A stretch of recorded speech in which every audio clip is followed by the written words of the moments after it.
Guys, palakad na ako papunta sa bahay na tinitirhan ko. Grabe yung ginawa ng Lord, guys. Kasi di ba galing sa hospital, nag-take out ako ng ulam. And dalawa yun. So, wala akong bag. So, bit ko lang siya. Still sa bus. Hanggang dito sa paglalakad ko. Nung nag-start na ako maglakad, guys, papunta dito. Alam nyo ba na may paper bag na lumipad? Ayan. Na lumipad sa harap ko. And then, lumipad siya ng hangin. Ayan. Ayan na yung mga take out ko. Diba? Galing ni Lord. Ayun niya, nahihirapan ako.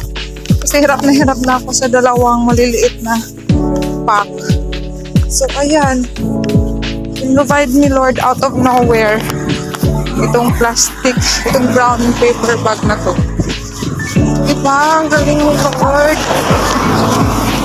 Super galing ni Lord, guys. Diba?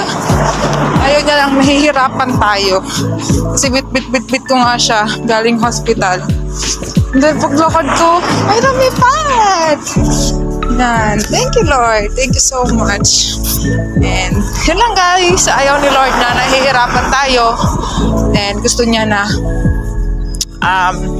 always tayo na hindi nahihirapan.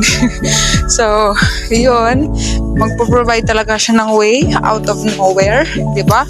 Bigla lang lumipad tong paper bag na to sa harap ko.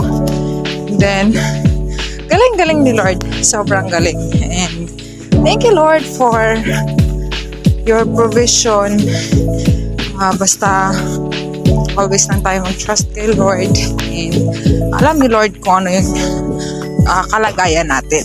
And He is faithful to provide, to work in mysterious ways. So, ayun lang, guys. Kwentong paper bag.